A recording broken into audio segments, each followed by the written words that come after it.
ඕගොල්ලන්ට BMW කියන නම හොරගම මතක් වෙන්නේ ලක්ෂ ගණන් වටින සුපර් බයික්ස් නේද? හැබැයි අද අපි කතා කරන්න යන්නේ BMW හදපු අලුත් පරම්පරාවේ බයික් එකක්. මේක තමයි BMW G310R naked base bike එක. හැබැයි ප්‍රශ්නයක් තියෙනවා.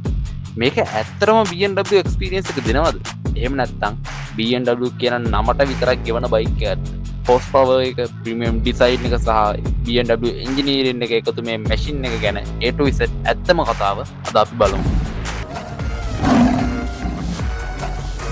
Welcome back guys. ඉතින් BMW Motors කියන්නේ ලෝකයේ වැඩියෙන්ම popular motorcycle brand එකක්. Boxer engines, adventure bikes, super bike segment එකේ BMW ලා හොඳ නමක් හදාගෙන ඉන්නවා. හැබැයි ප්‍රශ්නයක් තියෙනවා.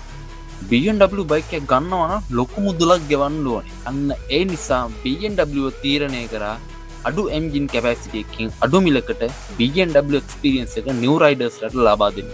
අන්න එතනින් තමයි GS310 platform එක උපදින්නේ. G310R කියන්නේ naked street bike එක. G310 GS කියන්නේ adventure version එක. RR310 කියන්නේ fully faired sport version එක. මේ තුනම එකම platform එක share කරනවා. ඊළඟට අපේ කතාව යන්නේ BMW සහ TVS partnership එක ගැන. ගොඩක් කට්ටිය හිතනවා මේක BMW German factory එකකින් build කරන බයික් එකක් කියලා. හැබැයි ඒක සම්පූර්ණයෙන්ම ඇත්ත නම් නෙමෙයි. BMW motor design එක, engineering, testing සහ quality standard develop කරනවා. හැබැයි බයික් එක mass production කරන්නේ TVS Motor company එකකින්. ඒක ඉන්දියාවේ factory එකක්. ඒ ෆැක්ටරි එකෙන්ම TVS Apache RR310 එකක් නිෂ්පාදනය වෙනවා. හැබැයි BMW බැජ් එකක් ගහලා TVS බයික් එකක් විතරක් කියන කතාව වැරදි. BMW වල තමන්ගේ quality control, material standards සහ testing progress වලට අනුකූලව තමයි G310R එක නිෂ්පාදනය වෙන්නේ. ඒක නිසා මේක BMW engineering සහ TVS manufacturing වල එකතුවක්. 310R එකට full LED headlight එකක් ලැබුණා. මේ headlight එක daytime visibility එකත් එක්ක night riding visibility එකත් කලින් මොඩල් එකට වඩා ගොඩක් advance කරා. indicator සහ tail lamp එකත් LED වලින් තියෙන නිසා modern look එකක් බයික් එකේ ලැබෙනවා. එතකොට TFT ද LCD ද මේක මීටර් console එක. මෙතනදී ගොඩක් කට්ටිය හිතනවා මේක TFT display එකක් කියලා. හැබැයි ඇත්තටම BMW G310R එකේ TFT display එකක් නැහැ. මේකට තියෙන්නේ LCD instrument console එක.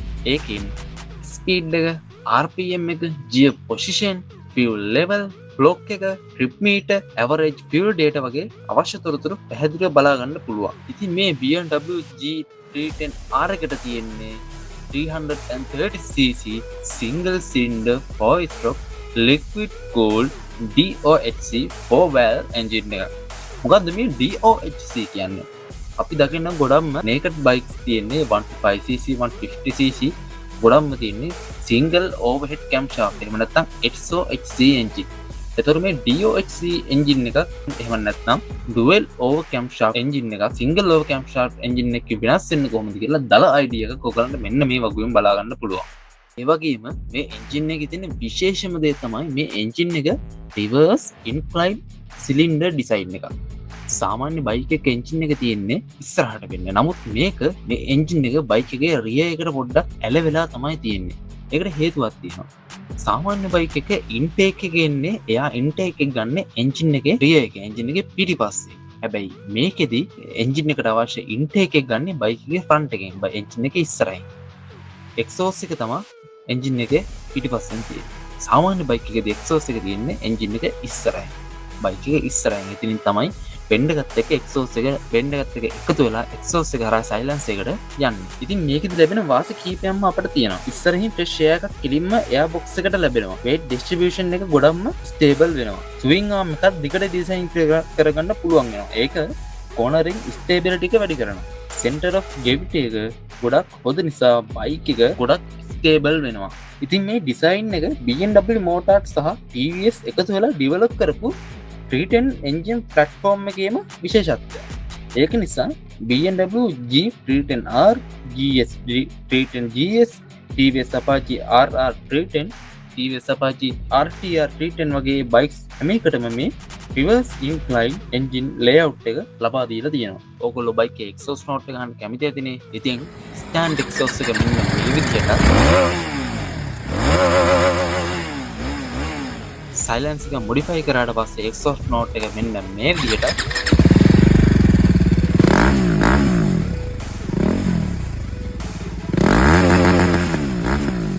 ඔයගොල්ලන්ට බලා ගන්න පුළුවන්. ඉතින් බයිකේ performance එක පැත්තටදී BMW G310R එකේ එන්ජින් එක horse power 34ක් සහ නිව්ටන් මීටර් 28ක ටෝක් එකක් ලබා දෙනවා. නමුත් මේකේ විශේෂත්වය තියෙන්නේ power delivery එකේ. low RPM වලදී බයික් එක සාමාන්‍ය 300cc single cylinder බයික් එකක් වගේම smooth. ඒත් RPM එක 5000 පහ වුණ ගමන් බයික් එකේ කැරක්ටර් එක වෙනස් වෙනවා. 6000 RPM ඉඳන් 9500 RPM වෙනකම් එන්ජින් එක හොද පුල් එකක් දෙනවා. ඒ නිසා ඕවර්ටේක් කරන වෙලාවට වගේම ඩවුන් ෂිෆ්ට් එකක් දාලා ට්‍රොටල් එක ඕපන් කරගමන් බයික් එක හොද කොන්ෆිඩන්ස් එකක් ලබා දෙනවා. ඒත් මේක ටෝක් ෆෝකස් බයික් එකකට වඩා රේව් හැපි එන්ජින් එකක්. ඒ නිසා මැක්සිමම් පර්ෆෝමන්ස් එක ගන්න නම් GA එක හොඳට යූස් කරන්න වෙනවා. ඉතින් මේ කොළඹ ට්‍රැෆික් එක වගේ අමාරු ට්‍රැෆික් තියෙන තැන් වලත් බයික් එක මැනේජ් කරන්න අමාරු බයික් එකක් නෙමෙයි. හැන්ඩල් බාර් එකවත් වයිඩ්. අප්රයිට් රයිඩින් පොසිෂන් එකක් නිසා ඔයාගේ ෂෝල්ඩර්ස් වලට දැන් ප්‍රෙෂර් එක ගොඩක් අඩුයි. ඒ වගේම ඇසිස්ටන්ට් සිල්වර් කට් ෆීචර් එක තියෙන නිසා ඇසිස් ෆන්ක්ෂන් එකෙන් ක්ලච් රීව් එක ඉතාම ලයිට් වෙනවා. ඒක නිසා ට්‍රැෆික් වලදී අත අමාරු වෙන එක ගොඩක් අඩුයි. ස්ලිපර් ෆන්ක්ෂන් එකෙන් හයි ස්පීඩ් එකේදී ඉක්මනින් ඩවුන් ෂිෆ්ට් කරපුවාම රියර් වීල් එක ලොක් වෙලා ස්ලයිඩ් වෙන්න තියෙන හැකියාව ගොඩක් අඩු වෙනවා. බයික් එක ස්ටේබල් වෙනවා. ඇක්සලරේෂන් එක ගැන බලද්දී BMW official 60 කිලෝමීටර් 100ට ෆිගර් එකක් රිලීස් කළා නැහැ. නමුත් බොහෝ රෝඩ් ටෙස්ට් අනුව 60 කිලෝමීටර් 100ට සාමාන්‍ය තප්පර 7 සිට තප්පර 8ක් අතර කාලයක් වැය වෙන්න පුළුවන්. මේක රයිඩර් සහ වෙදර් එක රෝඩ් කන්ඩිෂන් අනුව වෙනස් වෙන්න පුළුවන්. කොහොම නමුත් මේක මේ සෙග්මන්ට් එකේ තියෙන හොඳ පර්ෆෝමන්ස් එකක්. ටොප් ස්පීඩ් එක ගැන බැලුවොත් එහෙම BMW G310R එකේ ටොප් ස්පීඩ් එක ගැන ඉන්ටර්නෙට් එකේ විවිධ නම්බර්ස් තියෙනවා. හැබැයි ඇත්තටම ස්ටොක් කන්ඩිෂන් එකේ බොහෝ ටෙස්ට් වලදී GPS ස්පීඩ් එක 60 කිලෝමීටර් 145ත් 150ත් අතර වෙනවා. ඒ වගේම තමයි 60 කිලෝමීටර් 100 දක්වා බයික් එකට ළඟා වෙන එක ස්පීඩ් එකට බයික් එකට ගොඩක්ම පහසුයි. හැබැයි 60 කිලෝමීටර් 100ත් 120ත් අතර එන්ජින් එක හොඳ ස්ටේබල් එක තියෙනවා. වගේම 120 පාස් වෙනකොට බයික් එකට බයික් එක නේකඩ් බයික් යන නිසා වින්ඩ් ස්ක්‍රීන් එකක් නැහැ. ඒ නිසා 120 එකේ පහුවෙද්දී රයිඩර්ට සුළගේ පීඩනය හොඳට දැනෙන්න ඉඩකඩක් තියෙනවා. ඉතින් මේ බයික් එකට තියෙන්නේ ටීවිල ස්ටිල් ෆ්‍රේම් එක. මේ ෆ්‍රේම් එක නිසා ෆාස්ට් කෝනරින් එකේදී බයික් එක අන්ස්ටේබල් වෙන ගතිය ගොඩක් අඩුයි. ඒ වගේම බයික් එක ලීන් කරනකොට රයිඩර්ට හොඳ කොන්ෆිඩන්ස් එකක් ලැබෙනවා.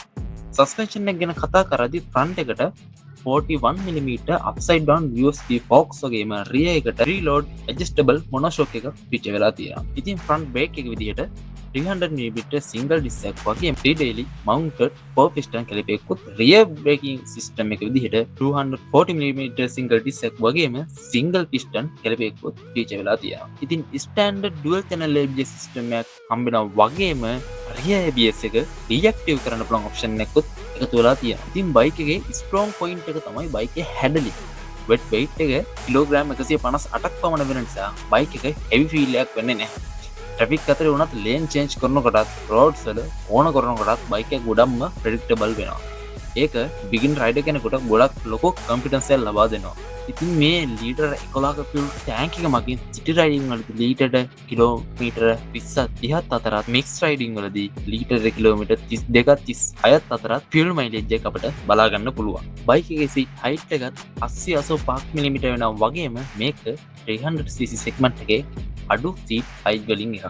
ඒක නිසා අඩි 5.7ත් වගේ රයිඩර්ස්ලාට බයික් එක හොඳට ගැලපේ කියලා මම විශ්වාස කරනවා. ඉතින් අපි මිල ගැන අවසානට කරන ගමන් බයික් එක කාටද සුදුසු කියලා ගත්තොත් මුලින්ම ඔයා ප්‍රීමියම් මෝටර්සයිකල් එකක් හොයන කෙනෙක් නම් ඩේලි කොමියුටර් වැඩවලට වගේම ඔෆිස් ඇන්ඩ් ස්ටඩි වැඩවලට කැම්පස් ස්කූල් ඔය වගේ ඩේලි කොමියුටර් කරන්න තියෙන වැඩවලට වගේම වීකෙන්ඩ් එකට හොඳ රයිඩ් එකක් හොඳ ට්‍රැවල් කරන්න පුළුවන් දෙකම යූස් කරන්න පුළුවන් බයික් එක තමයි BMW G310R එක. ඒ වගේම ට්‍රැක් බයික් එකට වඩා බැලන්ස් ස්ට්‍රීට් බයික් එකක් හොයන කෙනෙක්ට නේකඩ් බයික් එකට ගැලපෙන කෙනෙක්ට මේක ගොඩක්ම වටිනවා.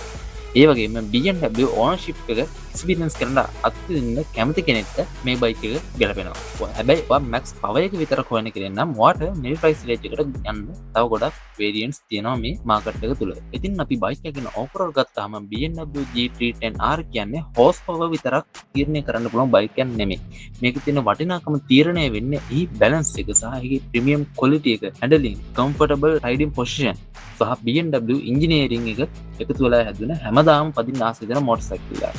හැබැයි මේ සෙග්මන්ට් එකේ වේගවත් බයික් එක නෙමෙයි. ෆීචර්ස් වලින් බයික් එකක් නෙමෙයි. ඒ රයිඩින් ක්වොලිටි එක, කොන්ෆිඩන්ස් එක සහ ඕවරෝල් ඕනර්ෂිප් එක්ස්පීරියන්ස් එකත් එක්ක ගත්තාම G310R එක තාම 300cc ප්‍රීමියම් නේකඩ් කැටගරි එකේ ගෞරවයෙන් කතා කරන්න පුළුවන් බයික් එකක්. ඉතින් අවසාන වශයෙන් බයික් එක මිල ගත්තොත් එහෙම අද වෙනකොට ලංකාව තුල බයික් එක ලක්ෂ 27ත් ලක්ෂ 35ත් වගේ මුදලකට සෙල් වෙනවා. මේක මීට වඩා අඩු වෙන්නත් පුළුවන්, මීට වඩා වැඩි වෙන්නත් පුළුවන්. තල වශයෙන් තමයි මම ඒ ගාන කිව්වේ.